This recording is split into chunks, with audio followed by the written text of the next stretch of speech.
नमस्कार मेरे प्यारे बच्चों, ध्यान दीजिए। आज हम लोग कक्षा 12वीं के लेसन बिलेन का स्टार्टिंग कर रहे हैं।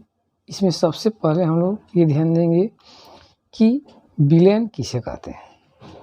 जैसा कि आप लोग पहले लोअर क्लास में पढ़ चुके होंगे, तो बिलेन कहते हैं दो या दो से अधिक पदार्थों की समांगी मिश्रण को बिलेन कहते हैं। समांगी मिश्रण का मतलब समझिए, मतलब कि दो पदार्थ हो या दो से अधिक पदार्थ हो, जब आपस में मिलते हैं और दोनों का या जितने भी उसमें मिले हुए पदार्थ हैं उनका अवस्था, यदि दोनों गैस अवस्था में होते हैं, विलयन बनने के बाद दोनों की अवस्था यदि गैस हो जाती है, या विलयन बनने के बाद दोनों की अवस्था द्रव में आ जाती है, या विलयन बनने के बाद दोनों की अवस्था ठोस में हो जाती है, तो विलयन बनने के बाद जितने भी इसमें घटक हैं सब एक अवस्था में, या तो द्रव अवस्था में, या तो गैस अवस्था में, या ठोस अवस्था में हो जाते हैं। तो ऐसे मिश्रण को हम विलयन कहते हैं।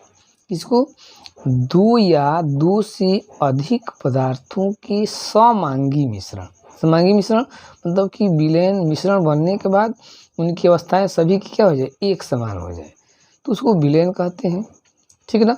हम लोग कोर्स में द्विअंगी विलयन होता है, तो द्विअंगी विलयन के दो भाग होते हैं, एक होता है विलेय तथा दूसरा विलायक।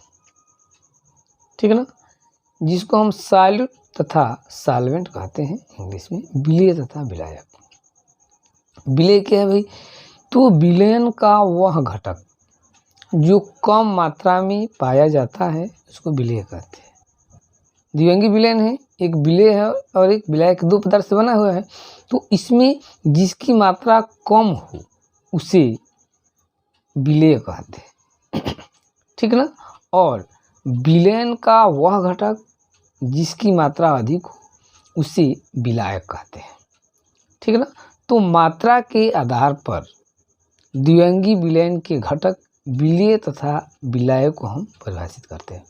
जैसे सपोज करते हैं कि 100 ग्राम जल है, उसमें 10 ग्राम आपने चीनी मिला दिया, तो 10 ग्राम चीनी मिलाया तो चीनी विलेय हो जाएगा, क्योंकि चीनी की मात्रा क्या है, 10 ग्राम है, और जल की मात्रा कितना है, 100 ग्राम है, तो चीनी विलेय हो जाएगा और जल विलायक हो जाएगा।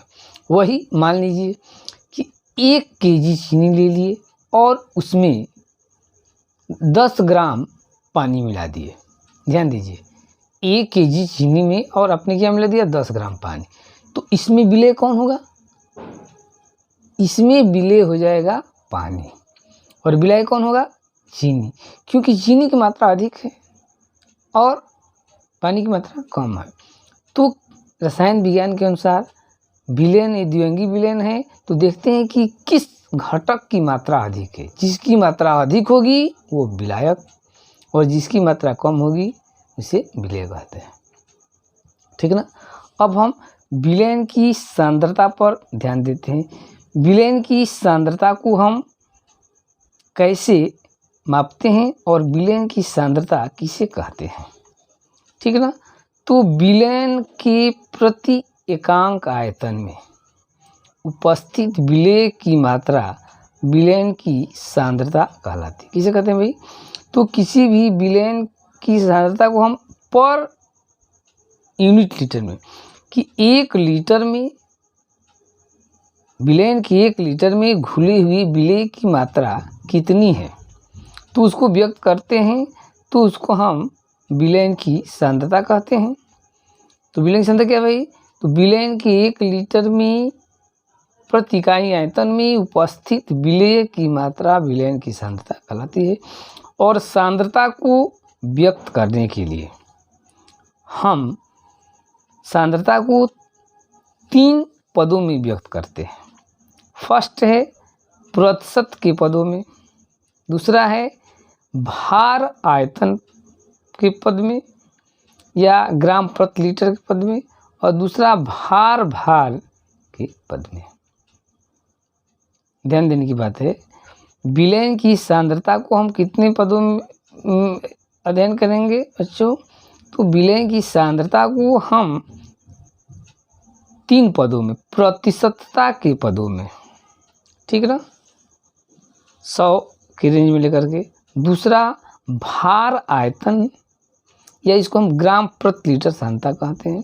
और तीसरा भार ध्यान देने की बात है, सांद्रता को कितने पदों में व्यक्त करेंगे? तो 3 पदों में, प्रतिशतता के पदों में, भार आयतन पदों में और भार पद में। तो देखते हैं हम, यदि प्रतिशतता के पदों में व्यक्त करते हैं तो कितने मेथड से? द्रव्यमान प्रतिशत, आयतन प्रतिशत और द्रव्यमान आयतन प्रतिशत। तो प्रतिशतता के पदों में व्यक्त करेंगे तो कौन कौन हो जाएगा? द्रव्यमान प्रतिशत, आयतन प्रतिशत और द्रव्यमान आयतन प्रतिशत। तो प्रतिशतता के पदों में हम व्यक्त करेंगे तो हमें 3 मेथड मिलेंगे, द्रव्यमान प्रतिशत, आयतन प्रतिशत और द्रव्यमान आयतन प्रतिशत। क्लियर?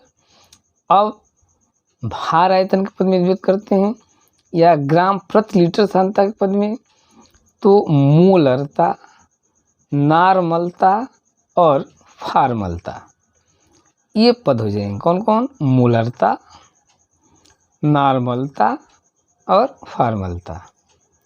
ठीक है। तीसरा मेथड है भार में, तो मोललता एंड मोल अंश, ठीक है ना। तो विलयन की सांद्रता किसे कहेंगे? तो विलयन की प्रति इकाई आयतन में उपस्थित विलेय की मात्रा विलयन की क्या कहलाती है? सांद्रता कहलाती है। और सांद्रता को हम निम्न पदों में व्यक्त कर सकते हैं, तो प्रतिशतता के पद में, भार आयतन के पद में और भार के पद में। तो प्रतिशतता के पद में व्यक्त करेंगे तो द्रव्यमान प्रतिशत, आयतन प्रतिशत, द्रव्यमान आयतन प्रतिशत। भार आयतन में तो मोलरता, नार्मलता एंड फार्मलता। और भार के पद में व्यक्त करते हैं तो मोललता और मूल अंश। तो ये हमारा हो गया आपका विलयन। जो द्विअंगी विलयन, इसके 2 घटक, विलेय तथा विलायक। विलेय किसे कहते हैं इसके बारे में हम लोग स्टडी कर लिए। विलायक क्या है उसके बारे में स्टडी कर लिए। विलयन की सांद्रता और सांद्रता को हम कितने पदों में व्यक्त कर सकते हैं, इसके लिए जो है कि हम लोग स्टडी कर लिए। और विस्तार से अब सांद्रता को हम स्टडी करेंगे, अध्ययन करेंगे। तो अगले वीडियो में मिलते हैं। तब तक के लिए आप लोग ये इन परिभाषाओं याद कीजिए, ठीक है ना। थैंक्स।